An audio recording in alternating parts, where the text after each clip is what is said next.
परसों नर्सरी कौन बता रहा था? प्रमोद कुमार सर, उन्होंने ये पूरा सप्तऋषि वाला कॉन्सेप्ट कितने सालन सब वो हैं सबके बारे में इंडिविजुअली लिखवाया और एक्सप्लेन करा था। छोड़ दें? जी सर। हम बताते थे ये जितना अच्छा है तो मेरे लिए तो और अच्छी चीज़ें और आगे की चीज़ें कवर करूँगी। ठीक है, सप्तऋषि बजट पढ़ाया जा चुका है, इसके बारे में 7 पॉइंट बताए जा चुके हैं, 7 ऋषियों के बारे में नाम लिखा हुआ है, 7 ऋषि कौन से हैं? ठीक है सर वो नहीं लिखा है 7 ऋषि। 7 ऋषि 7 ऋषि कौन से? बजट ये पढ़ाए होंगे तो ये भी बताए होंगे किस आर्टिकल में बजट का उल्लेख है। जी सर ये बताइए। किस आर्टिकल में उल्लेख?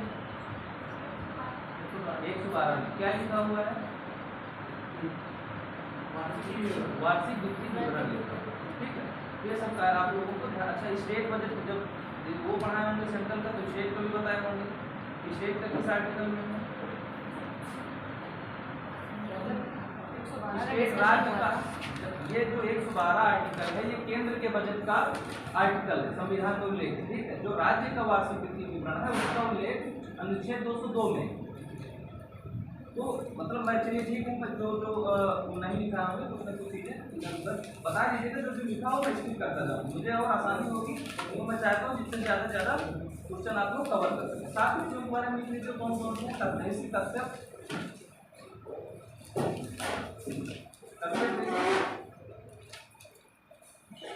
नंबर 2 अक्षरी,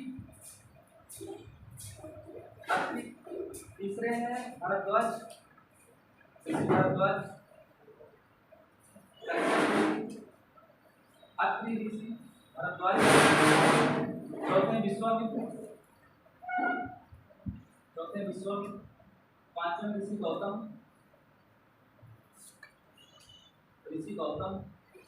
छठवें ऋषि जमदग्नि,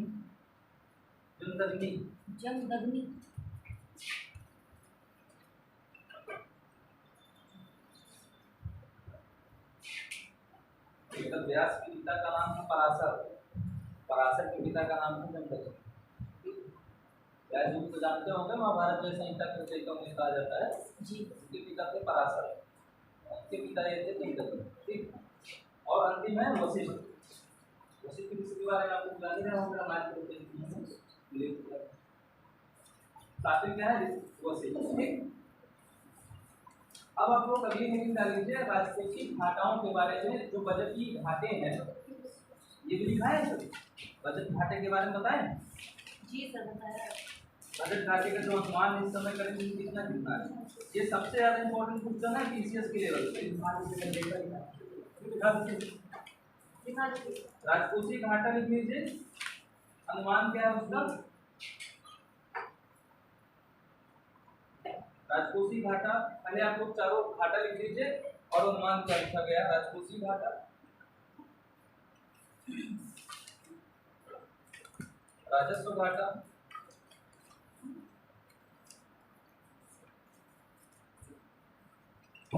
वास्तविक घाटा और प्रभावी राजस्व घाटा। इसके बारे में बताएं सब उत्तर क्या है, ये होते क्या है? मैं सोच रहा हूँ कि उनको ना बताऊं तो ज्यादा अच्छा है, क्योंकि यदि बताऊंगा तो कम से कम आधा घंटा निकल जाएगा तो बताने। ये अनुमान 2023-24 का 2022-23 का क्या है? इसका 5.9%,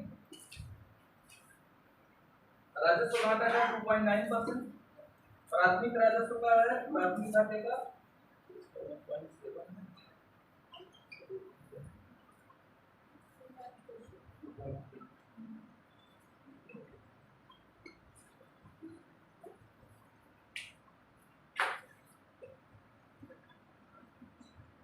ये चारों घाटे हमेशा बजट में आते हैं। इन 4 ही घाटे प्रदर्शित किए जाते हैं हमेशा। आपकी बजट आएगा, सर्वे आएगा, किसी भी अर्थव्यवस्था का बैरोमीटर कहा जाता है राजकोषीय घाटा।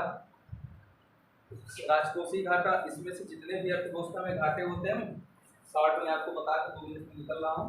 राजकोषीय घाटा क्या होता है कि अर्थव्यवस्था में हमारी जितनी भी प्राप्तियां हैं, आय प्राप्तियां, देखिए एक होती है प्राप्तियां 2 प्रकार की होती हैं, रिसीव्ड जिसे कहते हैं।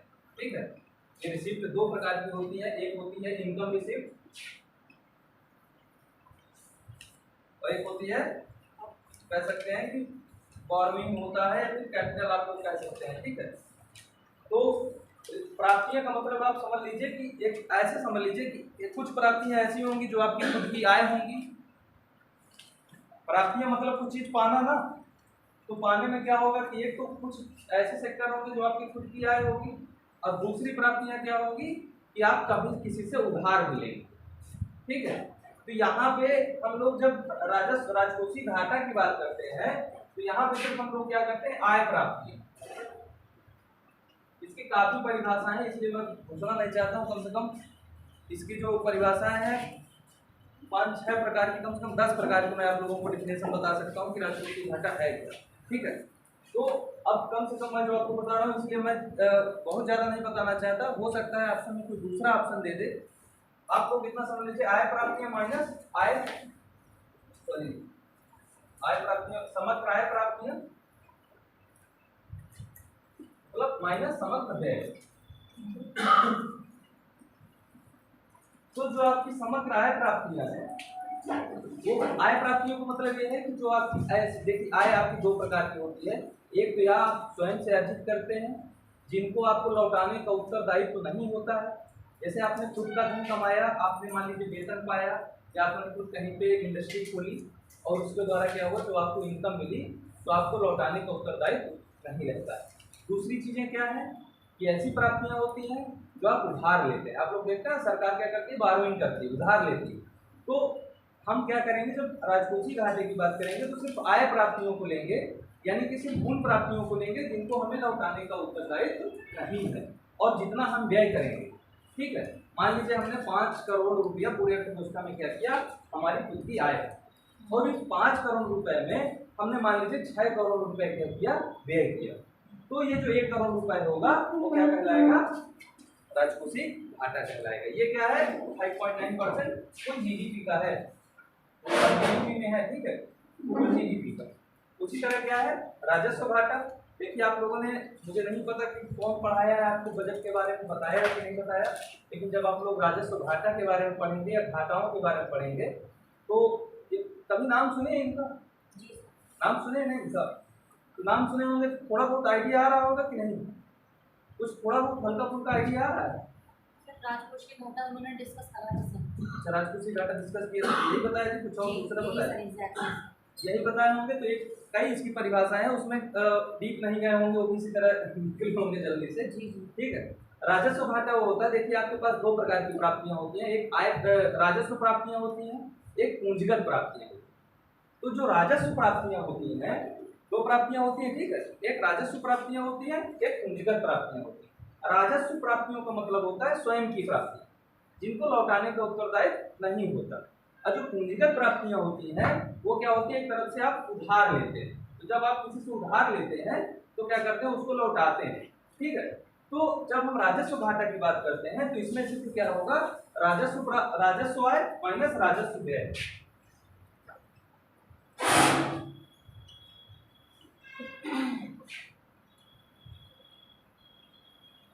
राजस्व आय माइनस राजस्व व्यय, ये क्या कहलाता है, राजस्व घाटा कहलाता है। ठीक है, राजस्व घाटा क्या है, राजस्व आय माइनस राजस्व व्यय।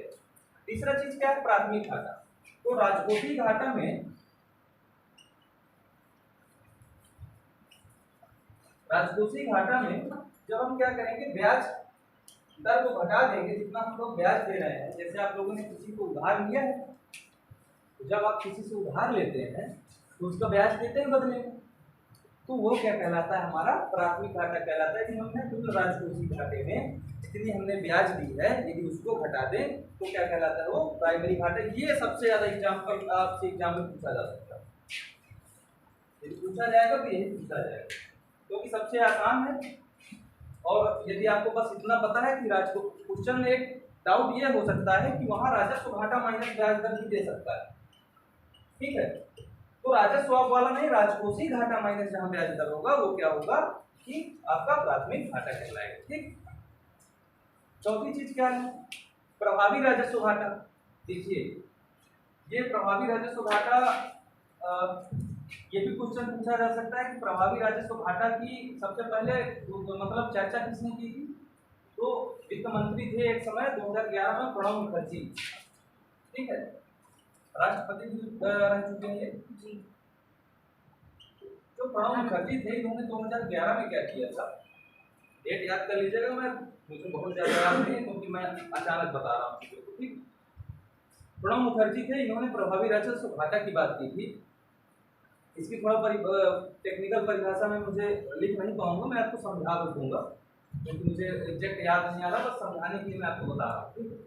होता क्या है कि आप जब क्या है कि जब राजस्व व्यय करते हैं तो राजस्व व्यय में कुछ ऐसे व्यय आते हैं जिसमें क्या है परिसंपत्तियों का निर्माण हो जाता है। राजस्व व्यय में हमने ऐसे देखिए, राजस्व व्यय क्या होते हैं, कहाँ से स्टार्ट करें कहाँ से खत्म करें, समझ नहीं पा रहे हैं।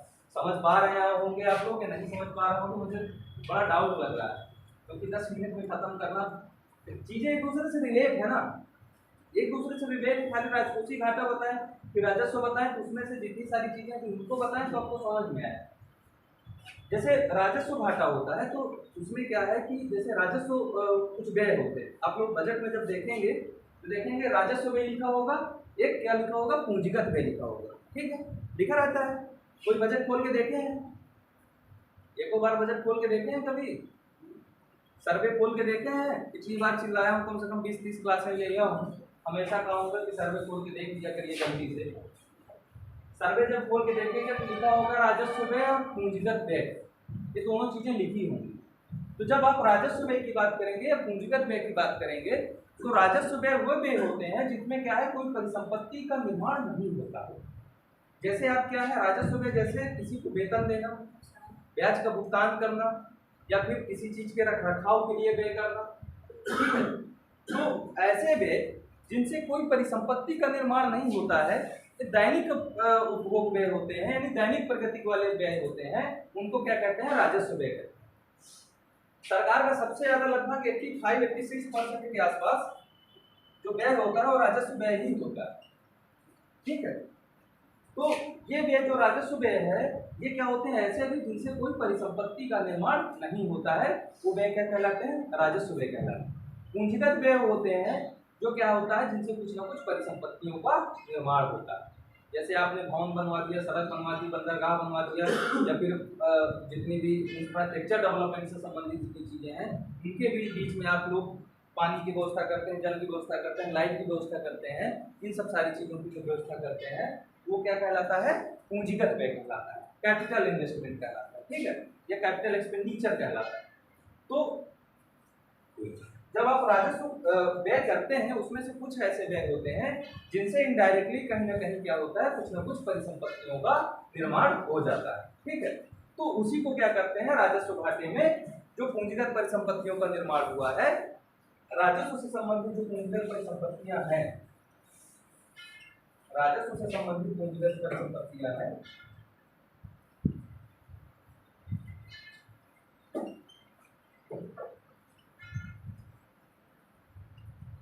उनको इसमें क्या करते हैं, घटा देते हैं। वो क्या कहलाता है, हमारा प्रभावी राजस्व घाटा कहलाता है। क्वेश्चन आपसे ये भी पूछा जा सकता है कि प्रभावी राजस्व घाटा जो है वो क्या है, कि प्रणब मुखर्जी ने सर्वप्रथम दिया था, इसका कॉन्सेप्ट दिया था, पहले इसको तो नहीं था, बाद में देखा गया कि बहुत सारे ऐसे राजस्व व्यय हैं जो कुछ ना कुछ पूंजीगत परिसंपत्तियों का निर्माण करते हैं, तो जब उसमें से हम इसको घटा देते हैं तो क्या कहलाता है, वो प्रभावी राजस्व घाटा कहलाता है। सबसे बड़ी चीज, कुछ भी नहीं समझ में आ रहा है तो इतना जरूर ये पॉइंट याद रखिएगा, ठीक है। ये पॉइंट आपसे डायरेक्ट क्वेश्चन पूछा जाता है हमेशा, यदि नॉर्मल क्वेश्चन बजट से छोटे क्वेश्चन पूछे जाते हैं तो इतना ही पूछ के छोड़ दिया जाता है। अगला आप लोग हेडिंग डाल लीजिए सब्सिडी। जो सब्सिडी में है 3 सब्सिडियों में अक्सर जो क्वेश्चन पूछे जाते हैं, 3F की बात की जाती है। एक है फ्यूल, एक है फूड और तीसरा क्या है, फर्टिलाइजर।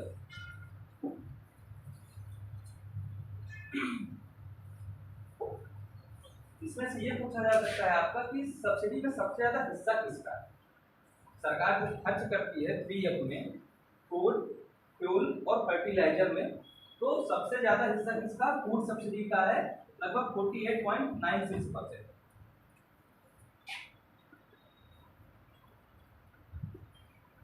इसके बाद किसका है, फर्टिलाइजर का है 43.44%, और इसके बाद फ्यूल का कितना है 0.55।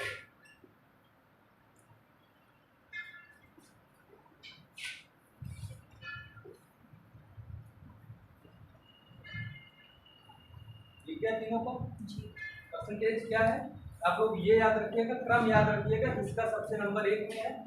ये पूछा जाए या ना पूछा जाए, क्रम पूछा जा सकता है मिलाने के लिए कि फ्री सब्सिडी में सबसे पहला किसका है। जब क्रोनोलॉजिकल ऑर्डर में करना होता है तो सरकार इस तरह के क्वेश्चन पूछते हैं। ठीक है, अब आप लोग रुपया कहाँ से आता है, रुपया कहाँ जाता है, ये सब सारी चीज़ें आप लोग देखे होंगे और हर जगह बजट में आप लोगों ने समझा होगा, देखा होगा, बार बार बताने की मुझे लग रहा है जरूरत नहीं है। पेपर में पढ़ लीजिएगा, बहुत बड़ी चीज़ नहीं है। रुपया कहाँ से कितना आया, कहाँ गया, कहीं खोल के देख लेंगे, बजट जहाँ भी कहीं से खोल के देखेंगे ये जरूर लिखा होगा कि रुपया कहाँ जाता है, कहाँ आता है। ठीक है, तो सबसे बड़ी चीज़ जो पूछा जा सकता है क्वेश्चन, तो सरकार सबसे ज़्यादा व्यय किसमें करती है, उस किसमें व्यय करती है, अपने व्यय में ब्याज अदायगी, यानी कि सरकार सबसे ज़्यादा व्यय किसमें करती है, ब्याज अदायगी में। जितना सरकार के पास पैसा आता है लगभग 20% के आसपास सरकार क्या करती है, ब्याज अदायगी में अपना रुपया व्यय करती है। ठीक है, ये क्वेश्चन आपसे पूछा जा सकता है कि सरकार के द्वारा अपने आय स्रोतों में से सर्वाधिक व्यय किस मद में किया जाता है, तो क्या है, ब्याज अदायगी। ठीक, अब अगला पॉइंट लिख लीजिए, हाई प्रोफाइल बागानी फसलों के लिए, हाई प्रोफाइल बागानी फसलों के लिए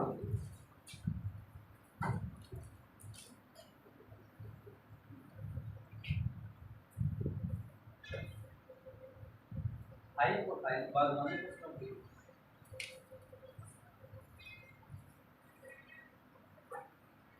आत्मनिर्भर बागवानी स्वच्छ पौध कार्यक्रम की शुरुआत की गई है। हाई प्रोफाइल बागवानी फसलों के लिए, हाई प्रोफाइल बागवानी फसलों के लिए आत्मनिर्भर बागवानी स्वच्छ पौध कार्यक्रम, आत्मनिर्भर बागवानी स्वच्छ पौध कार्यक्रम शुरू करने की घोषणा की गई। आत्मनिर्भर बागवानी स्वच्छ पौध कार्यक्रम शुरू करने की घोषणा की गई।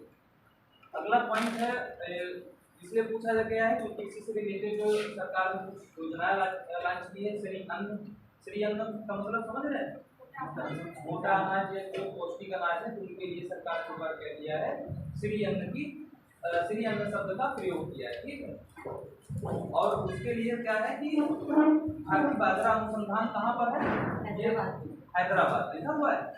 जी सर, तो भारतीय बाजरा अनुसंधान क्या है, कहाँ है आपका, हैदराबाद। मुझे लग रहा है आर्थिक अर्थव्यवस्था के बारे में पढ़ा है या फिर करेंट पढ़ा है कि खाली भारतीय अर्थव्यवस्था के बारे में पढ़ा है। सर जो आने की संभावना है कुछ, जो आने की संभावना है सर, मतलब दोनों काफी टच कर रहा है। ये भी लिखा होगा फिर आपने, राष्ट्रीय डिजिटल बाल एवं किशोर पुस्तकालय की स्थापना।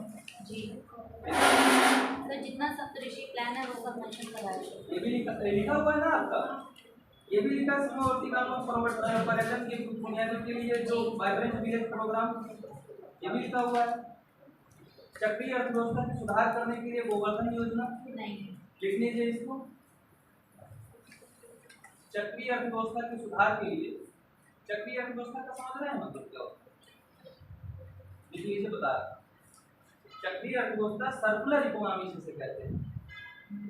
सर्कुलर इकोनॉमी के लिए कौन सी योजना चलाई गई है, गोवर्धन योजना। गोवर्धन नहीं समझ पा रहे हैं,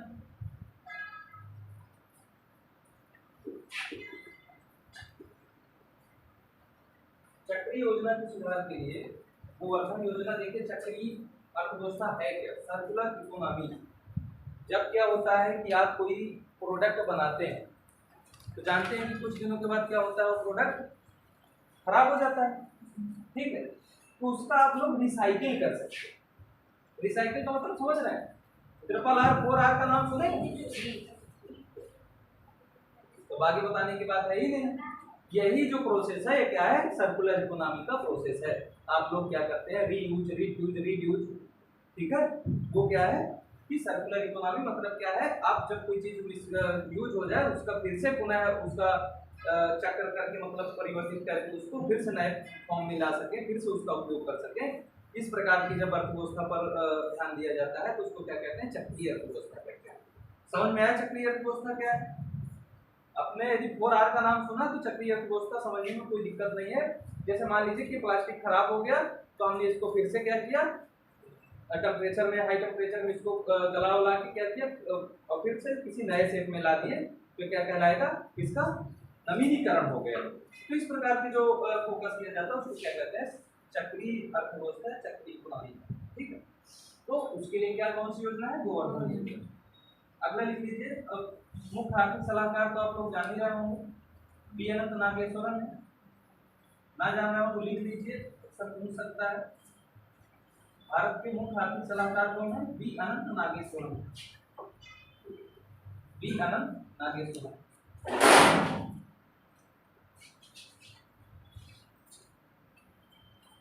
बी अनंत नागेश्वरन। अच्छा, डॉलर के मापदंड के आधार पर भारत की अर्थव्यवस्था का कौन सा स्थान है?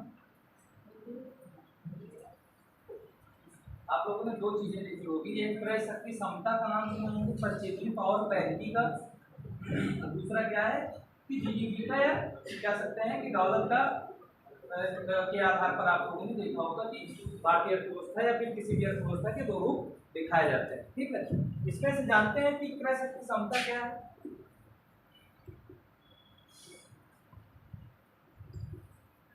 इसमें भारत की 30वीं थर्ड रैंक है, और जब डॉलर के मूल्य के आधार पर निकाला जाता है तो भारत की रैंक क्या है, 5वीं रैंक।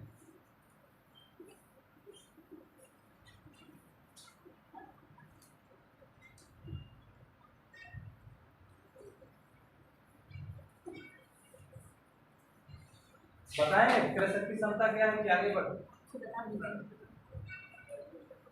क्वेश्चन बहुत ज्यादा कवर हो पाएंगे आपके, तो कहेंगे बस सबको 10 से 15 टॉपिक पॉइंट नोट डाउन कराएं। देखिए क्रय शक्ति क्षमता क्या है कि परचेजिंग पावर का मतलब समझ रहे हैं आप, रुपए के मूल्य की क्रय शक्ति क्षमता। क्रय शक्ति क्या है, परचेजिंग पावर क्या है, आप 10 रुपए में क्या खरीद पा रहे हैं, ये 10 रुपए की क्या है, क्षमता है, क्रय शक्ति है। आप 1 रुपए में जो सामान खरीदते हैं ये क्या है, आपका क्रय शक्ति है उस 1 रुपए के मूल्य।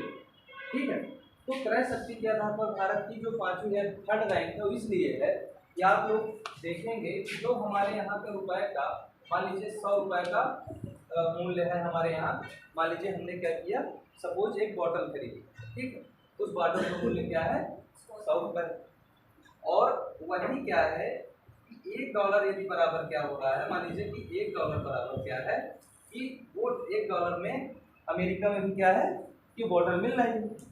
तो हमारी परचेजिंग पावर क्या है कि 100 रुपए किसके बराबर है, $1 के बराबर। तो ये क्या होगी, आपकी परचेजिंग पावर कहलाएगी। कहने का मतलब ये है, ऐसा इसलिए है हमारे यहाँ क्यों कम है, क्योंकि हमारा जो हम जो 100 रुपए में अपने यहाँ जो चीज़ खरीद सकते हैं वो अमेरिका के $1 में नहीं खरीद। आज हमारे 1 रुपये का और अमेरिका का डॉलर का क्या लगभग मूल्य है, मान लीजिए 1 रुपये का कितना है, लगभग 80 के आसपास, कितना 79 82 ना, हाँ इसी के रेंज में चल रहा है, 81 82 जो भी है। तो 1 रुपये कितने के बराबर में, लगभग 82 रुपए की, जो सॉरी $1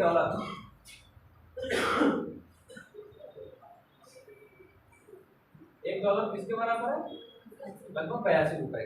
ठीक है, तो जो हम लोग 82 रुपए में अपने यहाँ सामान खरीद सकते हैं वो अमेरिका में आप $1 में नहीं खरीद सकते। ठीक है, आप लोग अपने यहाँ जाएंगे तो 82 रुपए में, लड़कियों को तो मुझे नहीं पता, लेकिन लड़के तो आराम से बाल कटा के आ जाएंगे, दाढ़ी भी बन जाएगी उनकी, मेरी समझ से बहुत बड़े उसमें ना जाए बन जाएगी कि नहीं। लेकिन कहीं आप फॉरेन में जाते हैं तो शायद है कि उतने रुपए में आपकी वो दाढ़ी या बाल जो भी है आपका ना बने, आपको उसके लिए मान लीजिए $4 या $5 देने पड़ेंगे।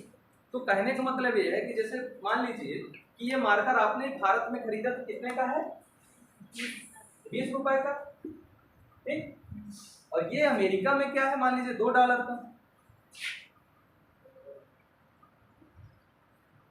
तो जो $2 का है और 20 रुपए में क्या है, हमारा 1 मार्कर मिला, वही $2 में क्या हो रहा है कि 1 मार्कर मिल रहा है। तो क्रय शक्ति क्षमता क्या होगी, 20 रुपए बराबर क्या होगी, $2 होगी। ठीक है, इसको क्या कहते हैं, क्रय शक्ति क्षमता कहते हैं, यानी कि परचेजिंग पावर हमारी क्या है।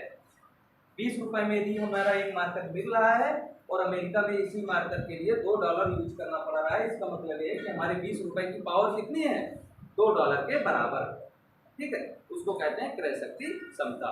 और पहला क्या है, इसमें रैंक जो भारत की हमारी 5वीं, वो क्या है, जीडीपी में। ठीक है, उसको आप लोग जान रहे हैं कि जो जीडीपी की कह सकते हैं इकोनॉमी का आकार है, तो आय का स्तर है, वो क्या है, उसमें भारत की अर्थव्यवस्था किसवें स्थान पर है, 5वें स्थान पर।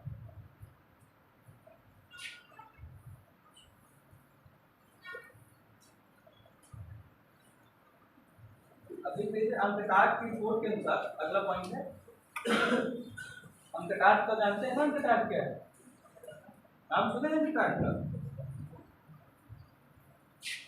नाम ही नहीं सुने कभी।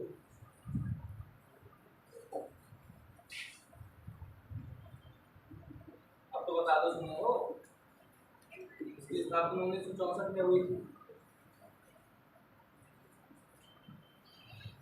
नहीं सुने हैं कोई, बता दो कौन से लोग सुने, सांप है कि बिच्छू है, उसको बता दो क्या है, सांप है कि बिच्छू, ऐसा संस्था है कि अच्छा संस्था है, ठीक है संस्था है, जान रहे हो ना, 1964 में स्थापना हुई है। ये रिपोर्ट प्रकाशित करती है एक देश से आयात निर्यात के संबंध में। तो लिख लीजिए अंकटाट की रिपोर्ट के अनुसार भारत एफडीआई प्राप्तकर्ता देशों में 7वें स्थान पर है। अंकटाट की रिपोर्ट के अनुसार भारत एफडीआई प्राप्तकर्ता देशों में, अंकटाट की रिपोर्ट के अनुसार भारत एफडीआई प्राप्तकर्ता देशों में 7वें स्थान पर है।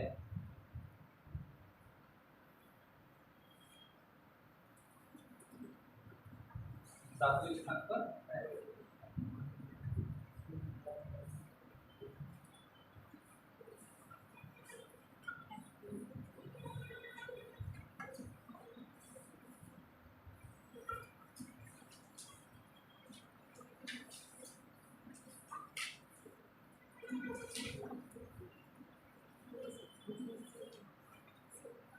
अब जो एफडीआई है ये सबसे ज्यादा किस क्षेत्र में आता है, वो लिख लीजिए। एफडीआई मतलब समझ रहे हैं ना, मैं खुद बताया हूँ क्या है एफडीआई, फॉरेन डायरेक्ट इन्वेस्टमेंट, प्रत्यक्ष विदेशी निवेश, मैं खुद बताया हूँ एफडीआई क्या है। तो एफडीआई में जो हमारा स्थान है, कौन सा स्थान है, 7वें स्थान पर है इसकी रिपोर्ट के अनुसार, अंकटाट की रिपोर्ट के अनुसार। ठीक है, भारत एफडीआई प्राप्तकर्ता देशों में 7वें स्थान पर है। और उसमें से कौन से क्षेत्र में कितना परसेंट है, तो अपने को लिख लीजिए। पहले नंबर पर है computer software and hardware, computer software and hardware, computer software and hardware में इसका कितना प्रतिशत योगदान है, लगभग 34% एफडीआई प्राप्तकर्ता देशों में भारत की 7वीं रैंक है। और उसमें एफडीआई में से कौन सा क्षेत्र, एफडीआई के जितने क्षेत्र हैं, इस क्षेत्र में सबसे ज्यादा स्थान है 34% computer and software and hardware. ठीक है, दूसरा चीज लिख लीजिए, दूसरा पॉइंट सेवाएं, सर्विस सेक्टर में उसका रोल है 22%, सर्विसेज में उसका रोल कितना है 22%। ठीक है, 22%। तीसरा लिख लीजिए, व्यापार में 18% यानी 18%, व्यापार में 18% यानी 18%। अब आप लोग उत्तर प्रदेश के बजट के बारे में भी थोड़ा बहुत सभी लिखाए हैं, उत्तर प्रदेश के बजट के बारे में हल्का फुल्का कुछ भी थोड़ा बहुत। उत्तर प्रदेश के बजट से 2-3 साल से लगातार क्वेश्चन सिर्फ एक ही पूछता है, उत्तर प्रदेश के बजट का आकार कितना है। ठीक है, उस पॉइंट को याद रखिएगा कि उसको जो पॉइंट देता है तो उसी में एक पॉइंट में भी इधर उधर हो जाता है। अब 2-3 साल से क्वेश्चन देखेंगे पीछे से उत्तर प्रदेश के बजट का आकार से ही क्वेश्चन पूछा जाता है कि उत्तर प्रदेश के बजट का क्या व्यय का कितना आकार, तो लिख लीजिए। पहले मैंने बताया था ना, राज्य बजट का उल्लेख किस अनुच्छेद में है, 202 में। ठीक है, हम लोग स्टेट बजट सेंट्रल बजट की बात करेंगे, केंद्रीय बजट की बात करेंगे तो 112 तो जब राज्य बजट की बात करेंगे तो उसका उल्लेख अनुच्छेद 202 में, ठीक, अनुच्छेद 202 में है। और उसके आगे लिख लीजिए जो हमारे उत्तर प्रदेश के वित्त मंत्री हैं कौन है, सुरेश खन्ना, ठीक है। बजट का आकार कितना है इसके, उत्तर प्रदेश के बजट का आकार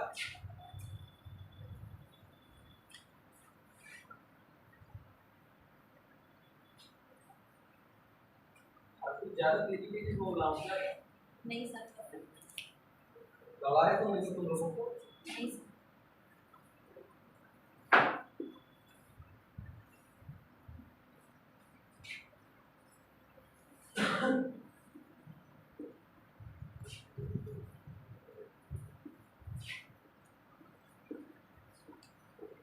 एक एक पॉइंट मत मिस करिए कि इतना बताया जा रहा है। कभी कभी यहाँ 43 की जगह 53 रख देगा, 33 रख देगा, यहाँ से भी क्वेश्चन गलत हुआ, यहाँ तक का पूरा सही रखा रहता है, यहाँ पॉइंट में गलत कर देता है कुछ, ठीक है। तो एग्जैक्ट आंकड़ा उसका याद रखेंगे आप लोग कि उत्तर प्रदेश के बजट का आकार कितना है,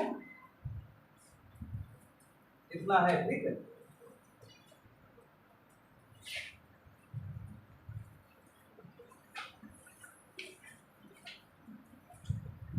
मान लीजिए ये तो कुल बजट का आकार है। अब इसमें राजस्व व्यय कितना है,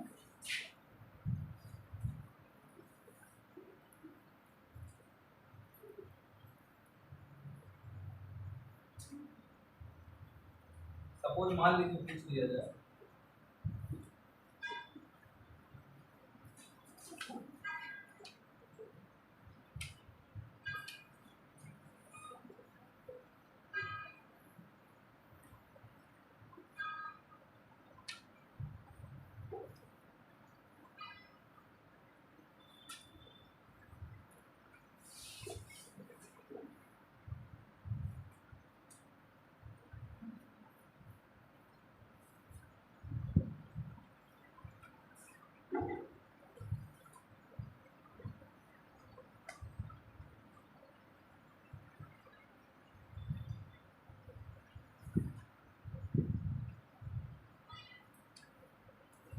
ठीक है।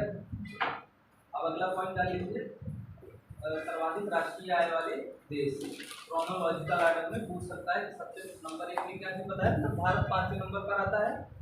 उसी तरह पहले नंबर पर कौन आता है लिख लीजिए, सर्वाधिक राष्ट्रीय आय वाले देश, सर्वाधिक राष्ट्रीय आय वाले देश। नंबर 1 अमेरिका, नंबर 2 चाइना चीन, नंबर 3 जापान, नंबर 4 जर्मनी, पहले नंबर पर है अमेरिका, दूसरे पर चाइना, तीसरे पर जापान, चौथे पर जर्मनी, भारत पर भारत, ठीक है, इतना पर्याप्त। दूसरे नंबर पर सर्वाधिक क्रय शक्ति क्षमता के आधार पर जो राष्ट्र है उसमें लिख लीजिए ये क्या है, राष्ट्रीय आय है, ठीक है। अब लिख लीजिए यदि क्रय शक्ति क्षमता के आधार पर सर्वाधिक आय वाले देश, परचेजिंग पावर पैरिटी के आधार, क्रय शक्ति क्षमता के आधार पर सर्वाधिक आय वाले देश। नंबर 1 चाइना, दूसरा अमेरिका, क्रय शक्ति क्षमता के आधार पर सर्वाधिक आय वाले देशों में पहला है चाइना, दूसरा क्या है अमेरिका, तीसरा है भारत, चौथा जापान और पांचवा जर्मनी। तीसरा है भारत, चौथा जापान, पांचवा जर्मनी। अब एक लिख लीजिए सर्वाधिक सैन्य व्यय वाले देश, जो सर्वाधिक सेनाओं पर व्यय करते हैं।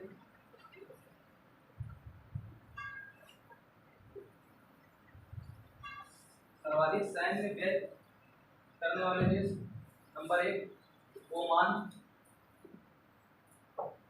सर्वाधिक सैन्य व्यय करने वाले देश नंबर 1 ओमान। नंबर 2 देखिए ना, हेडिंग याद है ना, सर्वाधिक सैन्य व्यय करने वाले, सेनाओं पर खर्च करते हैं लोग, आर्मी पर। नंबर 1 है ओमान, दूसरे पर है कुवैत, तीसरे पर है सऊदी अरब, ओमान, दूसरे पर है कुवैत, तीसरे पर है सऊदी अरब, चौथा है अल्जीरिया,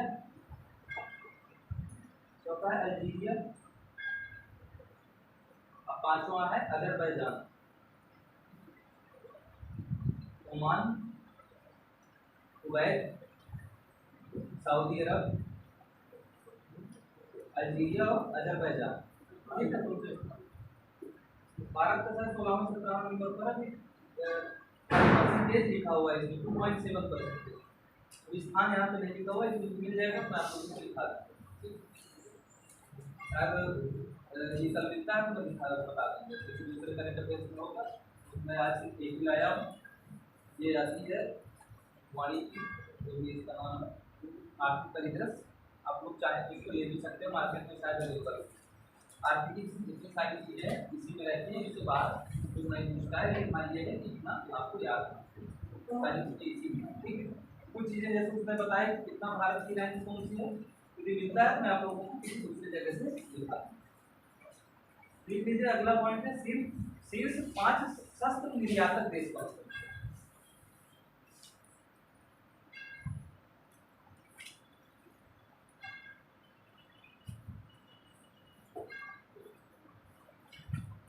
शीर्ष 5 शस्त्र निर्यातक देश। नंबर 1 अमेरिका, नंबर 2 रशिया यानी रूस, जो शस्त्रों का निर्यात करते हैं। ठीक है, पहले नंबर पर कौन है? अमेरिका, दूसरे पर रूस, तीसरे पर फ्रांस, चौथा है चाइना, चीन, और पांचवा है जर्मनी।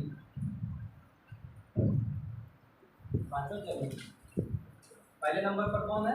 अमेरिका, दूसरे में कौन है?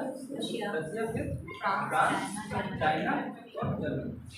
ये सब क्रोनोलॉजिकल ऑर्डर में आप लोगों को पूछा जाएगा। एक तो क्वेश्चन है, ये मत सोचिएगा कि एक ही पहला याद कर लीजिए, पूछेंगे तो क्रोनोलॉजिकल में कम से कम 3 या 4 लेंगे, तो 3-4 में से आपको मिलाना होगा कि पहले नंबर पर कौन है, दूसरे पर कौन। अब निर्यातक है तो आयातक लिख लीजिए। शीर्ष 5 शस्त्र आयातक देश।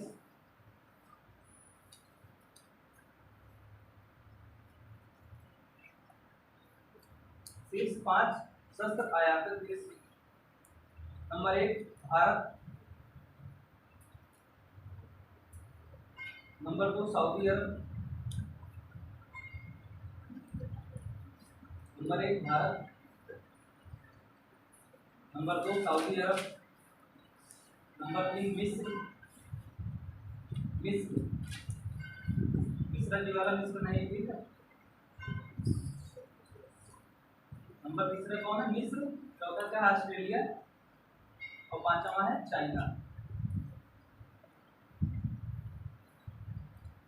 चीन। पहले नंबर पर भारत है, दूसरे पर कौन है? सऊदी अरब है, तीसरे पर मिस्र है, चौथे पर ऑस्ट्रेलिया, पांचवे पर। फिर से लिखने के रेमिटेंसेस समझते हैं क्या होता है? रेमिटेंसेस किससे करते हैं? विदेशों से अपने देश में पैसा आते हैं, मतलब हमारे देश में जो कार्य करता है उसमें काम करने के लिए दूसरे देश में जाते हैं, और जो पैसा मतलब अपने यहाँ रेमिटेंसेस वो होते हैं जैसे आपके कुछ सगे संबंधी हैं और जो सगे संबंधी किसी दूसरे देश में काम करते हैं। ठीक है, तो जो आपके सगे संबंधी दूसरे देश में काम करते हैं और आपको जो पैसा भेजते हैं उसको क्या कहते हैं? रेमिटेंसेस कहते हैं। ठीक है, आपके सगे संबंधी जब दूसरे देश में काम करेंगे और आपको जो वहाँ से पेमेंट करते हैं अपने घर परिवार के लिए, अपने सगे संबंधियों के लिए, उस आय को क्या कहते हैं? रेमिटेंसेस कहते हैं। ठीक, देखिए शीर्ष 5 रेमिटेंसेस प्राप्त करता देश। शीर्ष 5 रेमिटेंसेस प्राप्त करता देश। नंबर 1 उसमें भारत, शीर्ष 5 रेमिटेंसेस प्राप्त करता देश। Number 1 Bharat, number 2 Mexico, number 2 Mexico, number 3 China यानी चीन, तीसरे में कौन है? चीन, चौथा फिलीपींस और पांचवा है मिस्र। चौथा है Philippines, Bharat, Mexico, China, Philippines और पांचवा क्या है, मिस्र। ठीक है, अब आप लोग रिपोर्ट लिख लीजिए और रिपोर्ट के सूचकांक लिख लीजिए। एक 3 कॉलम बना लीजिएगा, मैं सूचकांक बताऊंगा, फिर उसको जारी कौन करता है और उसमें पहली रैंक किसकी है और भारत की रैंक किसकी है। ठीक है, 4 कॉलम आप लोग बना लीजिए अपने में। सूचकांक के क्वेश्चन हमेशा 2-3 क्वेश्चन पूछते हैं, कभी कभी पूछता है सूचकांक कौन जारी करता है, और पीछे से भी आप दे रहे हैं तो ये सूचकांक के साथ साथ 2-3 साल पहले का भी सूचकांक आप लोग याद रखिए कि उसमें भारत की कितनी रैंक। पीसीएस में पिछली बार कई सालों से ऐसे क्वेश्चन पूछते हैं, तो इस साल में दे ही देंगे, साथ में लिख देंगे कि पिछले साल या 2020 में भारत की रैंक कितनी है। खैर वो तो फिर फंसाने वाले क्वेश्चन है, लेकिन हम लोग नॉर्मल क्या देखेंगे कि सूचकांक तो जारी कौन करता है, पहली रैंक किसकी है और भारत की रैंक। ठीक है, डाल लीजिए आर्थिक स्वतंत्रता सूचकांक, इकोनॉमिक फ्रीडम इंडेक्स, आर्थिक स्वतंत्रता सूचकांक, इकोनॉमिक फ्रीडम इंडेक्स। इसको जारी कौन करता है, द हेरिटेज फाउंडेशन एवं Wall Street Journal. The Heritage Foundation एवं Wall Street Journal, Heritage Foundation एवं वॉल स्ट्रीट जर्नल। ठीक है, आर्थिक स्वतंत्रता सूचकांक पहली रैंक किसकी है, सिंगापुर। पहली रैंक किसकी है, सिंगापुर। भारत की रैंक कितनी है, 131वीं है, 131 आउट ऑफ 177।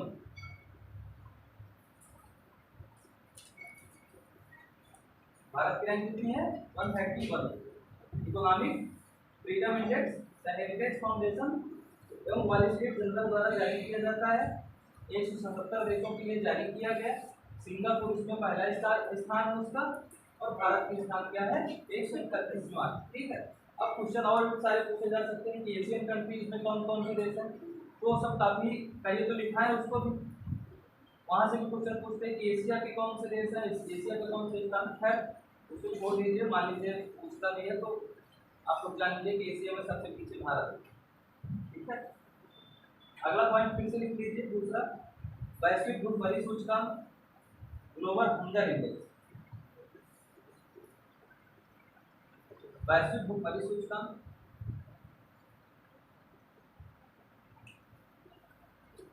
वैश्विक भूखमरी सूचकांक। वैश्विक भूखमरी सूचकांक को कौन जारी करता है, concern world wide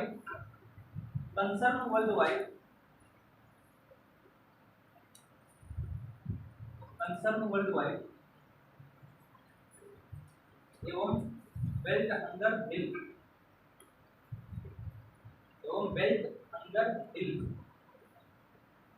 concern world wide एवं बेल्ट हंगर हिल।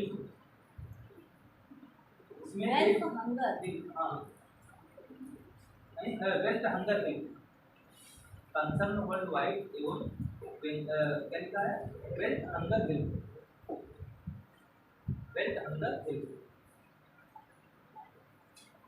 इसमें पहला नंबर है बेलारूस का,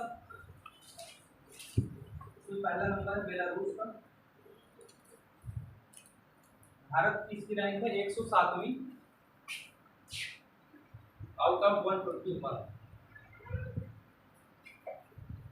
121 देशों के लिए जारी किया गया है। इसमें से भारत की वैश्विक भूखमरी सूचकांक में कौन सा स्थान है, 107वां स्थान। ठीक, अगला हेडिंग डाल लीजिए मानव पूंजी सूचकांक, ह्यूमन कैपिटल इंडेक्स।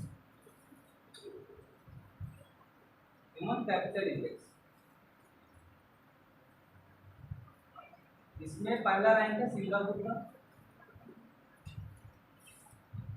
पहले रैंक है सिंगापुर। भारत की रैंक है 116वीं,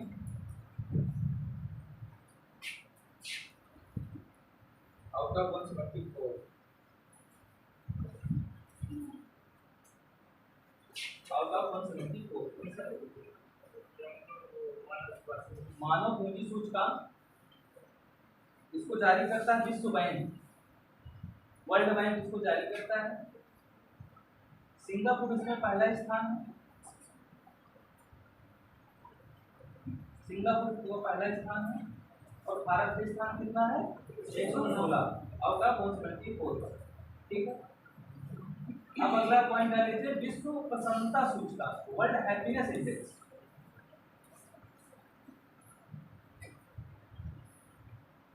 विश्व प्रसन्नता सूचकांक, वर्ल्ड हैप्पीनेस इंडेक्स, इसको कौन जारी करता है? UN sustainable development, UN sustainable development, United nation कह सकते हैं आपको, sustainable development and solution network, UN sustainable development solution network. Sustainable का मतलब क्या है? समावेशी, ये धार्मिक पढ़ा है, धार्मिक विकास का नाम पढ़ा है कि नहीं? धार्मिक विकास का नाम नहीं पढ़ा, धार्मिक विकास नहीं पढ़ा, कौन क्लास में पढ़ाया है आपको? इकोनॉमिक ग्रोथ, इकोनॉमिक डेवलपमेंट के बारे में कुछ बताया है? अच्छा अभी तो कह रहे हो सब इसी के बारे में सर ने बताया है, और एक एक चीज बताई, एक ही चीज की मतलब सेवन जो पॉइंट है उनके 7 पॉइंट के बारे में विस्तार से बताया है। तो 7 पॉइंट के विस्तार में बताया। पहला पॉइंट क्या है उसका? इंक्लूसिव ग्रोथ, जी, समावेशी विकास, जी, यही लिखा हुआ है ना, तो बताए हैं ना सर इसके बारे में। इस समावेशी विकास शायद है कि हर एक टीचर ने बता के गया होगा, तो इस बात की गारंटी लेता हूं। नहीं पता किसी को? सबका साथ सबका विकास सबका विश्वास, यही नारा भी दिए। मतलब क्या है कि अर्थव्यवस्था में जितने भी वर्ग हैं सभी वर्गों को एक साथ लेके चला जाए, सभी वर्गों का राष्ट्रीय में योगदान हो, सभी वर्ग अपनी विकास की प्रक्रिया में अपनी मुख्य भूमिका निभाएं, या अपनी योगदान दे, उसको क्या कहते हैं? समावेशी विकास कहते हैं। ठीक है, या फिर आप लोग इसका थोड़ा सा और देखेंगे, उसमें ये भी है कि ऐसा विकास जो भविष्य में आने वाली पीढ़ियों के संरक्षण को ध्यान में रखकर किया जाए, भावी पीढ़ियों के संरक्षण को ध्यान में रखकर किया जाए। इसका मतलब आप लोग समझ रहे हैं? हम लोग रोड बना रहे हैं, बिजली बना रहे हैं, सड़क बना रहे हैं, जो भी कर रहे हैं, तो उसमें क्या है कि बहुत सारे पेड़ों की कटाई हो जाती है। तो जब पेड़ों की हम लोग बहुत कटाई करते हैं तो क्या होता है कि पर्यावरण क्षरण होता है कि नहीं होता है? तो इसका मतलब ये है कि हम पर्यावरण का शोषण कर रहे हैं, यानी कि पर्यावरण का ह्रास हो रहा है। तो जो आने वाली पीढ़ियां हैं तो क्या उनको अनुकूल पर्यावरण मिल पाएगा? तो ऐसा विकास जिसमें क्या है भविष्य में आने वाली पीढ़ियों को ध्यान में रख के किया जाए, या फिर पर्यावरण के ऐसा विकास जो पर्यावरण के अनुकूल हो। जैसे आप लोग इस समय स्टार का बहुत नाम सुने होंगे, सस्टेनेबल, वही तो धारणी बता रहा हूँ। धारणी ये समावेशी, उसको कई नामों से जाना जाता है, पोषणीय भी कहा जाता है उसको, पोषणीय विकास, धारणी विकास, और क्या एक चीज और बताया है समावेशी विकास, इंक्लूसिव ग्रोथ। तो क्या है कि जैसे आपने क्या किया स्टार का नाम इस समय सुन रहे होंगे, तो आप लोग कूलर लेने जाइए या फ्रिज लेने जाइए, एसी लेने जाइए, तो देखते हैं उसमें स्टार लगा हो, लगता है ना? तो आप लोग बस इतना जानते हो कि स्टार क्यों लगा हुआ है, क्यों लगा रहता है स्टार? जो जितना स्टार इसका ज्यादा होगा उतना ही क्या है पर्यावरण के अनुकूल होगा। ठीक है, तो कहने का मतलब ये है कि ये क्या है कि ऐसा विकास, यदि कोई ऐसा हम विकास करें या ऐसी हम ग्रोथ अपनाएं जो भविष्य में पर्यावरण को क्षति को कम से कम हानि पहुंचाए। ठीक है, और भविष्य में आने वाली पीढ़ियों को अनुकूल वातावरण मिल सके, उनको उपयुक्त पर्यावरण मिल सके, उनको एक जो ऑक्सीजन का लेवल है वो शुद्ध मिल सके, इस तरह का हम विकास करें तो क्या कहलाता है? धारणीय विकास कहलाता है, संपोषणीय विकास कहलाता है, सस्टेनेबल डेवलपमेंट। ठीक है, शायद आई थिंक सारे लोग इस चीजों को जान रहे होंगे, तो भूला रहा हो बात की बात। तो क्या क्या लिखा रहा था मैं? वर्ल्ड हैप्पीनेस इंडेक्स जी, UN sustainable development solution network इसको जारी करता है। पहली रैंक किसकी है? फिनलैंड। विश्व प्रसन्नता सूचकांक पहली रैंक किसकी है? फिनलैंड। तो भारत की रैंक है इसमें 136वीं, 146 देशों में।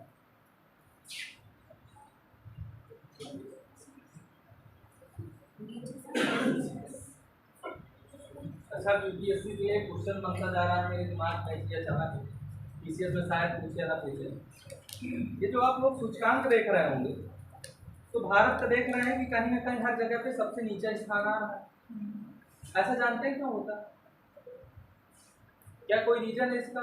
क्या सच में इतना गरीब है भारत? ये क्वेश्चन कई सालों से क्या है कि लोगों का चर्चा का विषय बना हुआ है। आप लोग गलती से भी आप अखबार तो कभी पढ़ते नहीं, पढ़ लें तो शायद कभी ना कभी। और सबसे बड़ी समस्या है कि हिंदी के अखबार में इस तरह की न्यूज भी बहुत कम आती है, ठीक है। तो होता क्या है कि ऐसे रैंक क्यों भारत की लगातार गिरती चली जा रही है? क्योंकि यहाँ पे पार्शली अप्रोच अपनाया जाता है। भारत की रैंकिंग आप लोग देखते होंगे, क्रेडिट रेटिंग एजेंसियों का नाम सुने हैं? फिच है, मूडीज है, स्टैंडर्ड एंड पुअर है, नाम सुने इनके कि नहीं?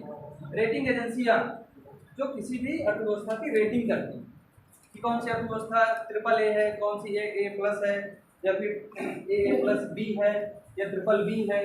ये सब सारी चीज़ें क्या है, रेटिंग एजेंसियाँ होती हैं। स्टैंडर्ड ईयर है, पुअर है, फिच है, और भी मैंने 2 का नाम भी लिया था, शायद भूल रहा मुझे। तो ऐसी जो जितने भी आप संस्थाएं देख रहे होंगे, इनको जारी करने वाले इंडेक्स को, तो कौन संस्थाएं जारी करती हैं? विदेशी संस्थाएं।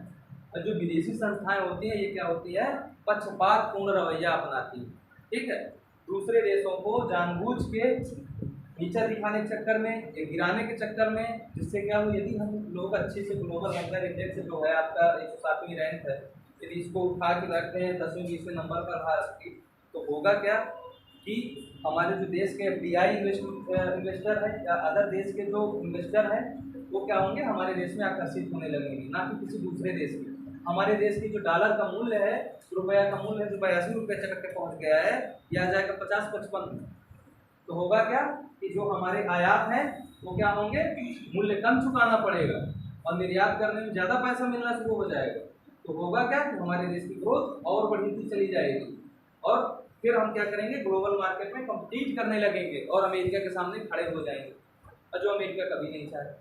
ये प्लानिंग के तहत रेटिंग हो रही है। ये प्लानिंग के तहत क्या है कि वो जो लोग अपना सर्वे निकालते हैं, और एक तरफ से कहा जाए कि प्लानिंग जो रहती है उसमें पार्शली अपनाया जाता है, यानी कि वहाँ पक्षपातपूर्ण रवैया अपनाया जा रहा है। तो पिछले साल 2 सालों से बहुत चर्चा का विषय बना हुआ है।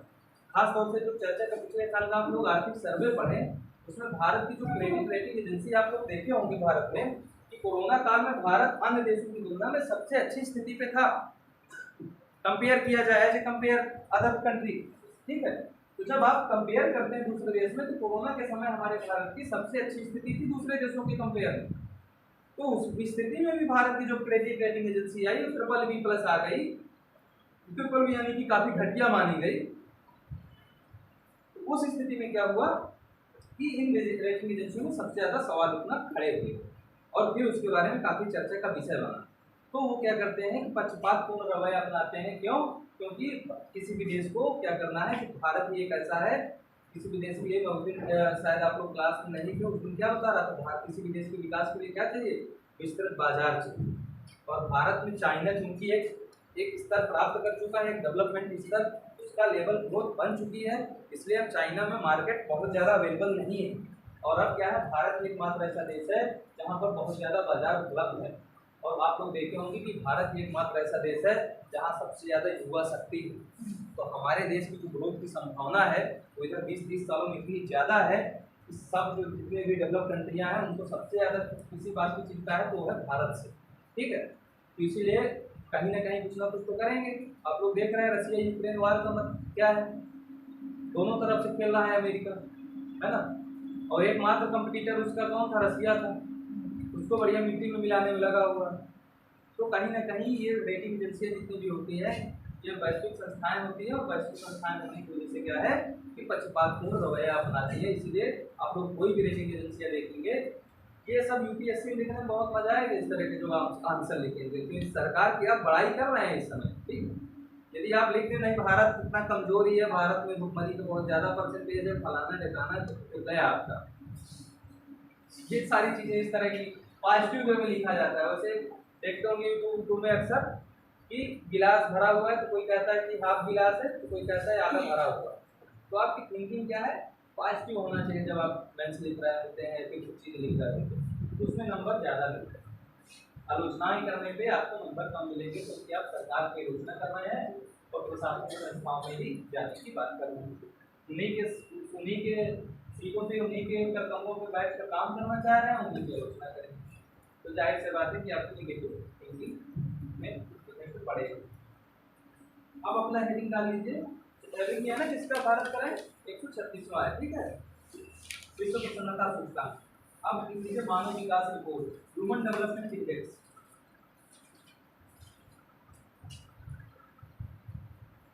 ह्यूमन डेवलपमेंट इंडेक्स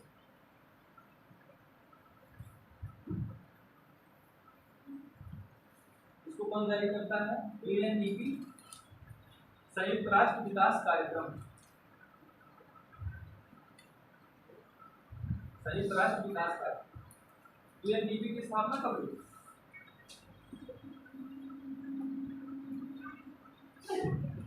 यूएनडीपी की स्थापना कब हुई?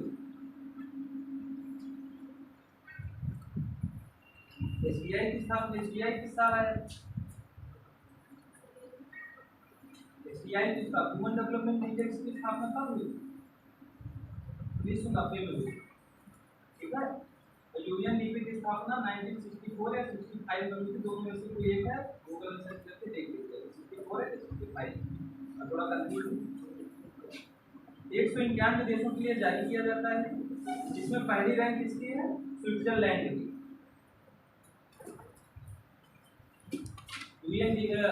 एसबीआई इंडेक्स में पहली रैंक है स्विट्जरलैंड और भारत की रैंक है 132वीं।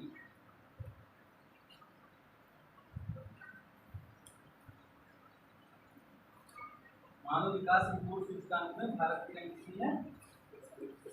132वीं आउट ऑफ 191।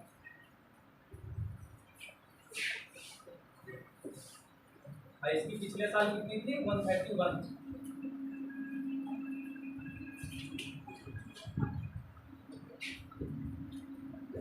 अब अगला हेडिंग डाल लीजिए, अंतरराष्ट्रीय बौद्धिक संपदा सूचकांक, इंटरनेशनल इंटेलेक्चुअल प्रॉपर्टी राइट्स। अंतरराष्ट्रीय बौद्धिक संपदा सूचकांक,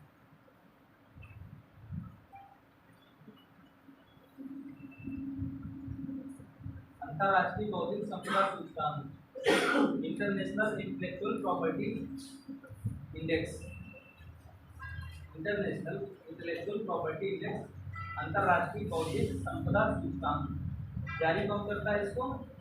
वैश्विक बौद्धिक संपदा केंद्र, वैश्विक बौद्धिक संपदा केंद्र, यूएस चैम्बर ऑफ कॉमर्स। वैश्विक बौद्धिक संपदा केंद्र,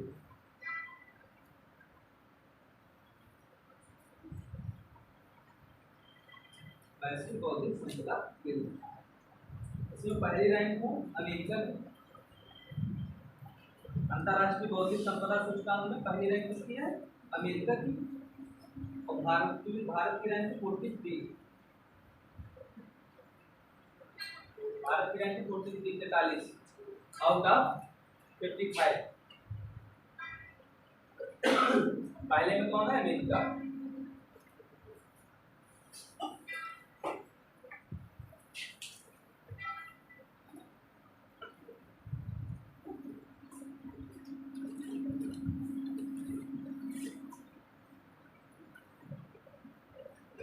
अब अगले हेडिंग डाल लीजिए, वैश्विक लैंगिक अंतराल सूचकांक, वैश्विक लैंगिक अंतराल सूचकांक, global gender gap index, global gender gap index.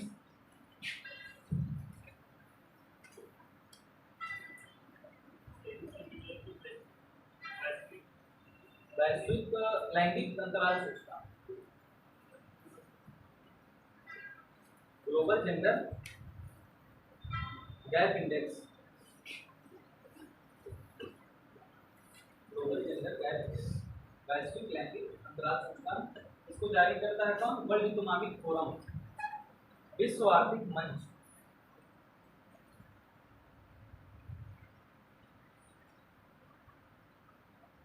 विश्व आर्थिक मंच।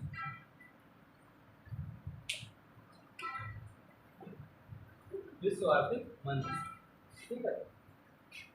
पहला रैंक इसमें आइसलैंड का, पहला रैंक है आइसलैंड का। भारत की रैंक है 135।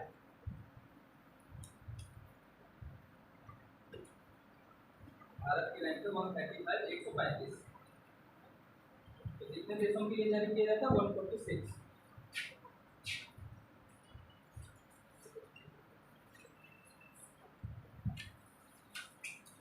वैश्विक लैंगिक अंतराल सूचकांक भारत की रैंक कितनी है 135, 146, ठीक है।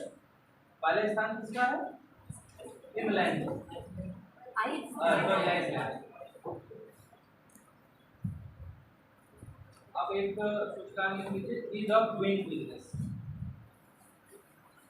Ease of doing business, ease of doing business, व्यापार में सुगमता सूचकांक, व्यापार सुगमता सूचकांक।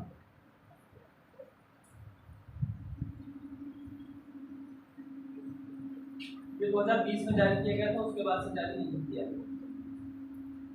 ठीक है। ईज ऑफ डूइंग बिजनेस 2020 में इसको जारी कौन करता है, विश्व बैंक एवं अंतरराष्ट्रीय वित्त निगम, world bank and international financial corporation, विश्व बैंक एवं अंतरराष्ट्रीय वित्त निगम 2020 की रिपोर्ट, ठीक है। विश्व बैंक एवं अंतरराष्ट्रीय वित्त निगम, इसमें 190 देश शामिल हैं। पहली रैंक न्यूजीलैंड की, पहली रैंक न्यूजीलैंड की। भारत की रैंक है 63 आउट ऑफ 190,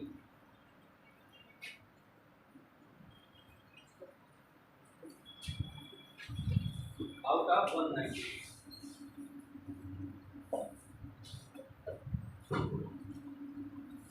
और अभी और लिखना है, उसका चेहरा देखो, 3 मार्च। वैश्विक शांति सूचकांक, 2-3 बचा हुआ है, देख लीजिए। शायद है कि हर एक एग्जाम में क्वेश्चन आप लोगों से क्वेश्चन पूछ लेता है, ठीक।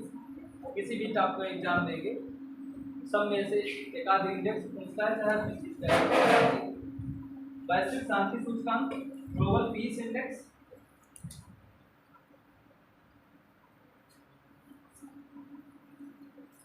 वैश्विक शांति सूचकांक इसको जारी करता है institute for economic and peace, institute for economics and piece,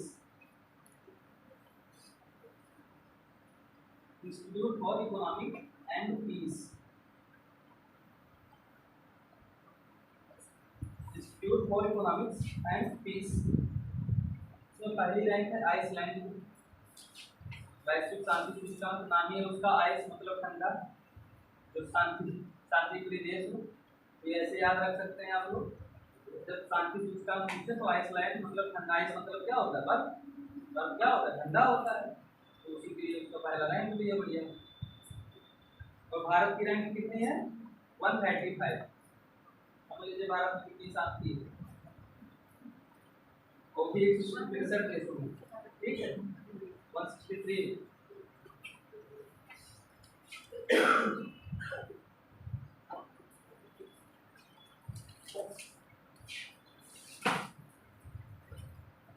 लिख लिया सबका। अगला डाल दीजिए भ्रष्टाचार बोध सूचकांक, corruption index, sorry corruption perception index, भ्रष्टाचार बोध सूचकांक, करप्शन परसेप्शन इंडेक्स, भ्रष्टाचार बोध सूचकांक, भ्रष्टाचार बोध सूचकांक जारी कौन करता है इसको, ट्रांसपेरेंसी इंटरनेशनल द्वारा, ट्रांसपेरेंसी इंटरनेशनल, ट्रांसपेरेंसी इंटरनेशनल। भ्रष्टाचार बोध सूचकांक कौन जारी करता है, ट्रांसपेरेंसी इंटरनेशनल द्वारा। पहली रैंक इसकी है डेनमार्क की।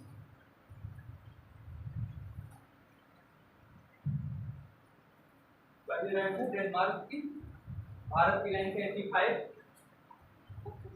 Out of 150।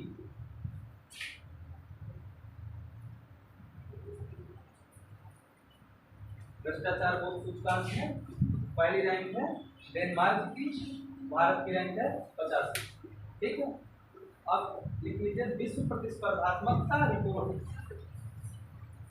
विश्व प्रतिस्पर्धात्मकता रिपोर्ट, ग्लोबल कॉम्पिटिटिवनेस इंडेक्स, विश्व प्रतिस्पर्धात्मकता रिपोर्ट,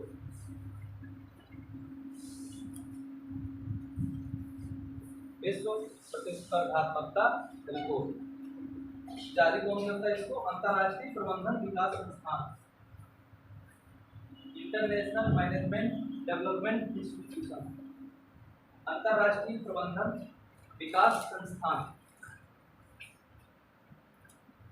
अंतरराष्ट्रीय प्रबंधन विकास संस्थान। इसमें भी डेनमार्क की पहली रैंक है, भारत की रैंक है 37।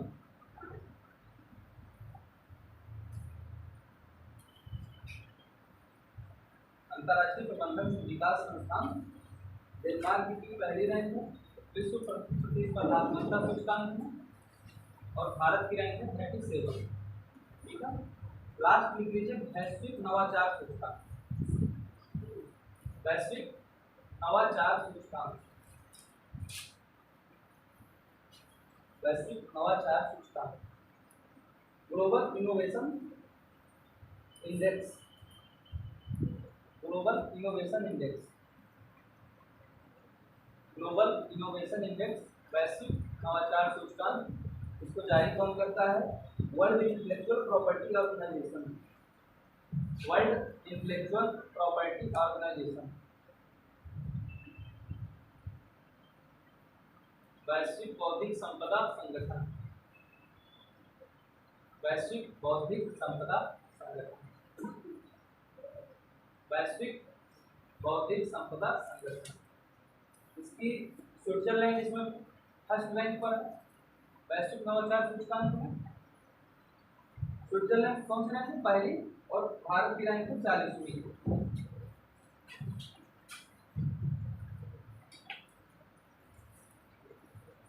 भारत की कितनी रैंक है? 40वीं।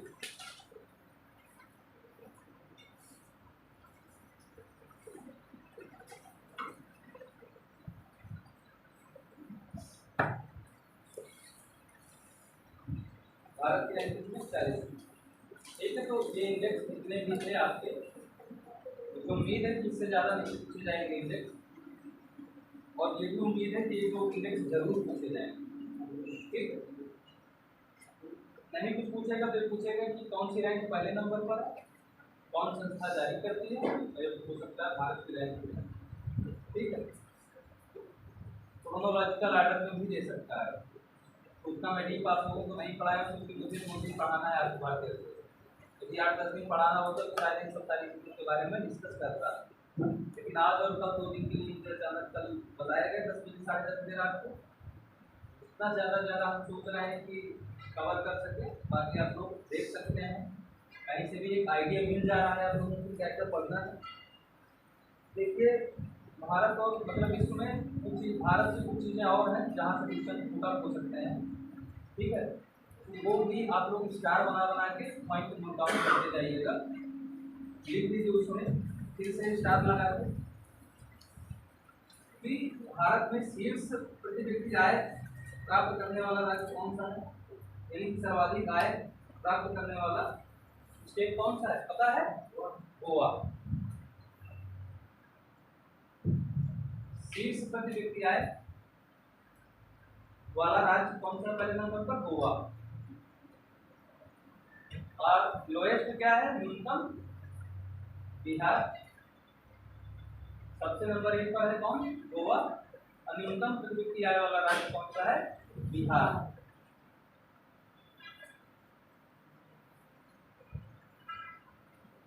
सर्वाधिक कृषि में योगदान देने वाले राज्य लिख लीजिए, सर्वाधिक कृषि में योगदान देने वाले राज्य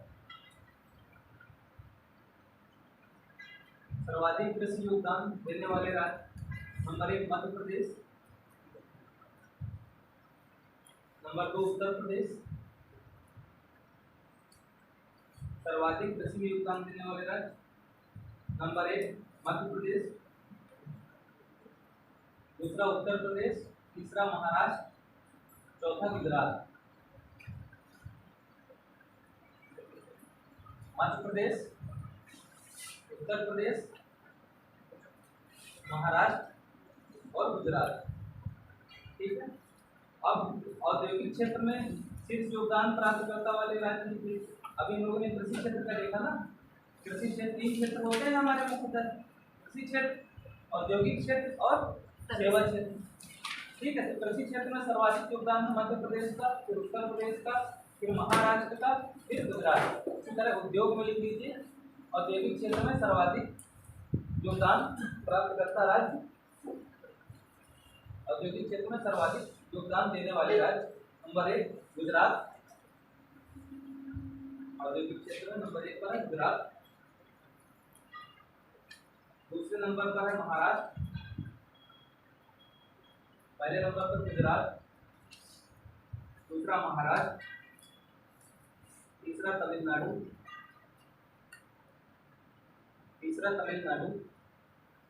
और चौथा है उत्तर प्रदेश। एक मत याद रखिएगा, तो हम वाइजर पूछेगा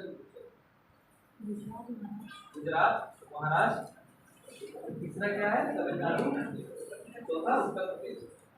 अब उसी तरह सेवा क्षेत्र में लिख दीजिए। सेवा क्षेत्र में शीर्ष योगदान करता राज्य, सेवा क्षेत्र में शीर्ष योगदान करता राज्य नंबर 1 महाराष्ट्र,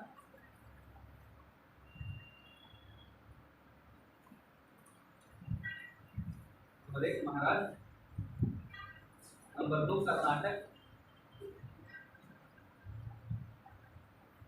नंबर 2 कौन सा है कर्नाटक, तीसरा तमिलनाडु और चौथा उत्तर प्रदेश।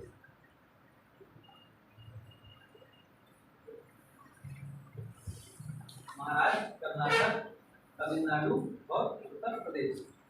अब अगला पॉइंट लिख लीजिए नया, शीर्ष यानी सर्वाधिक एमएसएमई उद्यमों वाली संख्या वाला राज्य। एमएसएमई समझ रहे हैं ना?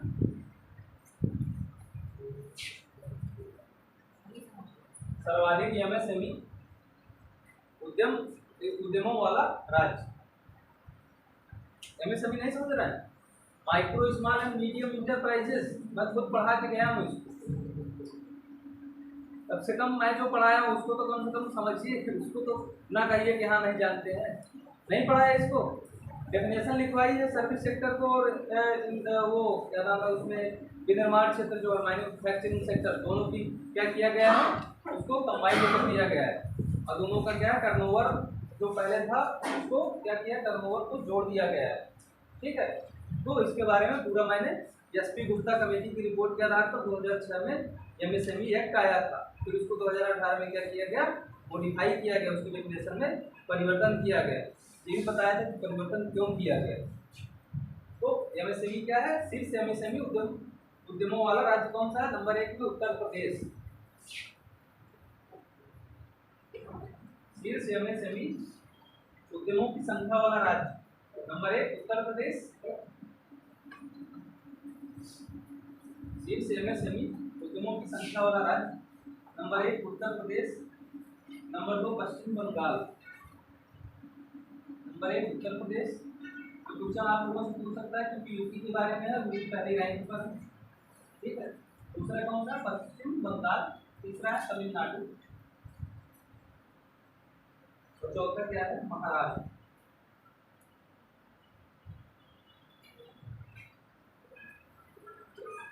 तीसरा तमिलनाडु, चौथा क्या है? महाराष्ट्र। अगला एक पॉइंट लिख लीजिए, शीर्ष शुगर मिल यानी कि चीनी मिल वाले राज्य। शीर्ष चीनी मिल वाले राज्य। चीनी मिलें कहाँ सर्वाधिक है? Sugar mill. नंबर 1 पर है महाराष्ट्र, शीर्ष शुगर मिल वाले राज्य number 1 Maharashtra, number 2 Uttar Pradesh number 3 Karnataka और नंबर 4 उत्तर प्रदेश। क्या लिखते हैं? शुगर मिल पहले महाराष्ट्र, दूसरा उत्तर प्रदेश, तीसरा कर्नाटक, चौथा तमिलनाडु।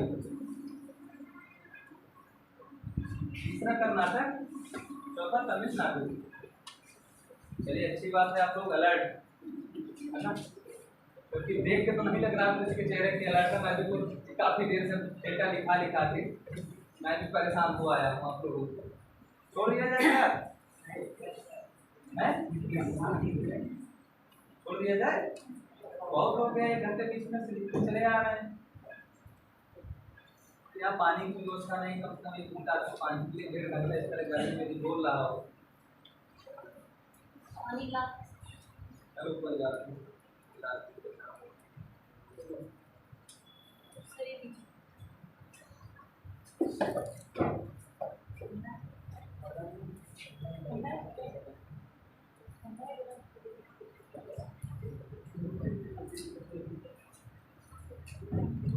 धन्यवाद जिसका भी है।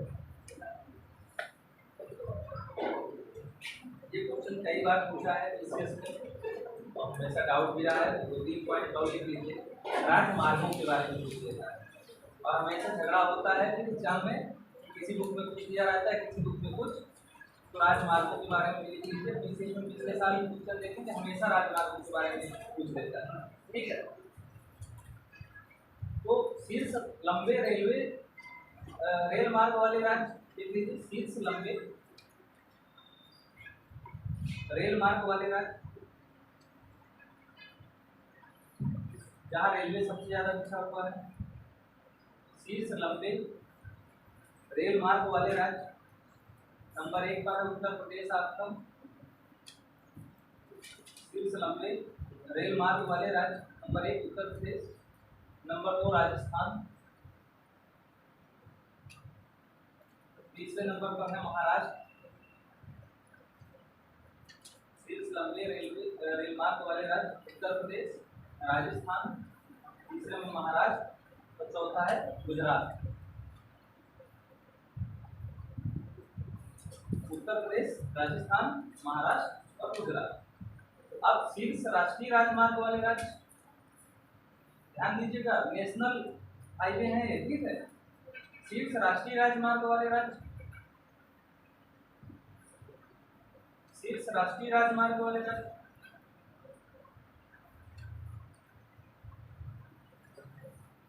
शीर्ष राष्ट्रीय राजमार्ग वाले राज्य, नंबर 1 महाराष्ट्र, दूसरा उत्तर प्रदेश। पिछली बार इसी में सबसे ज्यादा कंफ्यूजन हुआ आया है, पिछले 2 साल पहले का क्वेश्चन। पहले नंबर पर है महाराष्ट्र राष्ट्रीय राजमार्गों, दूसरे पर है उत्तर प्रदेश, तीसरे पर है राजस्थान और चौथे पर है मध्य प्रदेश।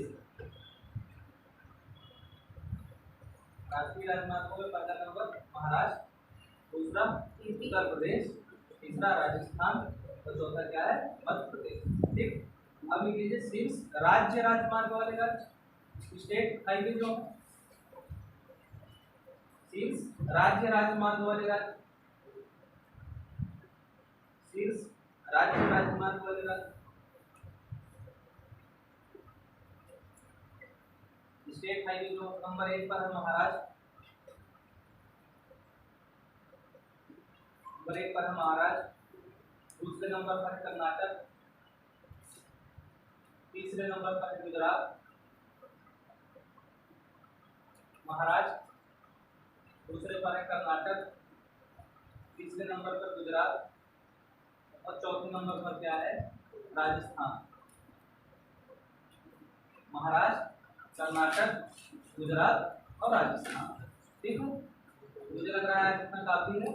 इसके बाद की जो चीजें जितनी भी होंगी मैं कल मैक्सिमम कोशिश करूंगा जहाँ से क्वेश्चन पिकअप होते हैं वो चीजें को, ये सब सारे चीजें कहीं ना कहीं किसी न किसी बारे में हर बार अलग अलग क्वेश्चन टाइप के पूछे जाते हैं। कभी पूछ देता है, कई बार मैं देखा हूँ कि ये जो शस्त्र निर्यात या शस्त्र आयात है इनके बारे में पूछ देता है, तो कभी ये जो राजमार्ग है इनके बारे में पूछ देगा, कभी वन स्टडी से संबंधित जो चीज़ें हैं कि वन सर्वाधिक वन वाले राज्य या वनों का क्षेत्रफल किस राज्य में सर्वाधिक, वन क्षेत्रफल पूरे भारत में कितने प्रतिशत। ये सब सारी चीजें जो आपको इस बारे में पढ़ाऊंगा, नहीं बताओ परेशान ना हो, अब खाली बता रहा हूँ कि वन रिपोर्ट भी आप लोग हमें पढ़ लीजिएगा यदि एग्जाम देने जा रहे हैं। यदि आप वन रिपोर्ट पढ़ लेंगे तो मुश्किल से 10 मिनट पढ़ने में लगेगा और 1 से 2 क्वेश्चन वहाँ से फंस जाएंगे आप, ठीक है। तो शॉर्ट टर्म में जब ये सब सारी चीज़ें लिखी जाती हैं तो उसमें से मुख्य मुख्य चीज़ें पढ़ी जाती हैं। जितना सारी चीज़ें लिखा रहे हैं कहीं ना कहीं हर बार इस टाइप के क्वेश्चन पूछे गए। हो सकता है कि सारे ना पूछे जाए, 1-2 क्वेश्चन फंसे, 3 क्वेश्चन फंसे, लेकिन आएंगे जरूर। तो अगले दिन हम लोग जितना कवर कर सकेंगे, एक ही क्लास का लॉन्ग लेना है, जो भी होगा आप लोग देख लेंगे।